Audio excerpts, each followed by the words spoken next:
پاکستانی پوځیان یو ځل بیا کونړ ولایت ته راننوتلي دي، خو حکومت ولې چوپ پاتې ده؟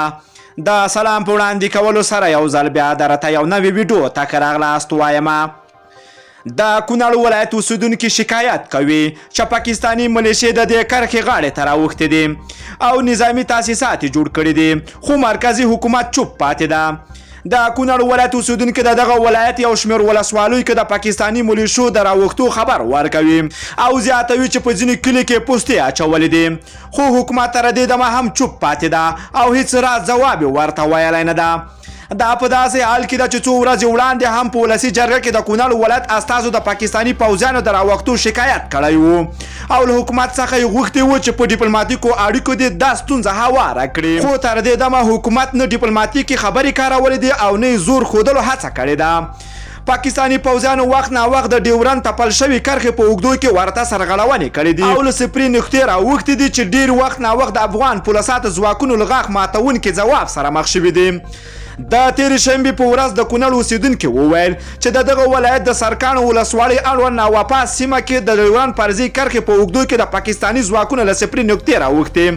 او نظامي بیسونه جوړولو باندې لګیا دي، خو هغه مهال هم مرکزي حکومت غبرګون ونه ښوده. څه د پاسه یو میاشت وړاندې هم د پاکستاني ځواکونو لخوا ورته سرغړونې شوې وې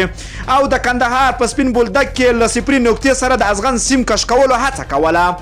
هغه مهال د پاکستاني ملیشو لخوا په تپل شوي ډیورند کرښه باندې د ازغن تار زغولو پر وړاندې افغان سرحدي ځواکونه خپل لومړۍ درجه چمتووالی نیول شوی و او که د پاکستاني ملیشو لخوا په دغه سیمه کې د ازغن تار زغول پیل شوی وی افغان دفاعي او سرحدي ځواکونه به پرې برید کړی و. خو په ورته وخت کې په ختیځ زون کې د سرحدي ځواکونو قماندان محمد ایوب حسین خیل وایي چې ځواکونه د ډیورند کرښې په اوږدو کې هیڅ کله هم د پاکستاني ملیشو ته د وړاندې راتګ اجازه نه ده ورکړې او زیاتوي چې په کونړ ولایت کې د وخت نا وخت د افغان او پاکستاني ځواکونو ترمنځ بریدونه شوي دي او دغه ولایت په وار وار په هغو سیمو کې چې د پاکستان تر کنټرول لاندې دي تر توغندیز بریدونه لاندې راغلي دي.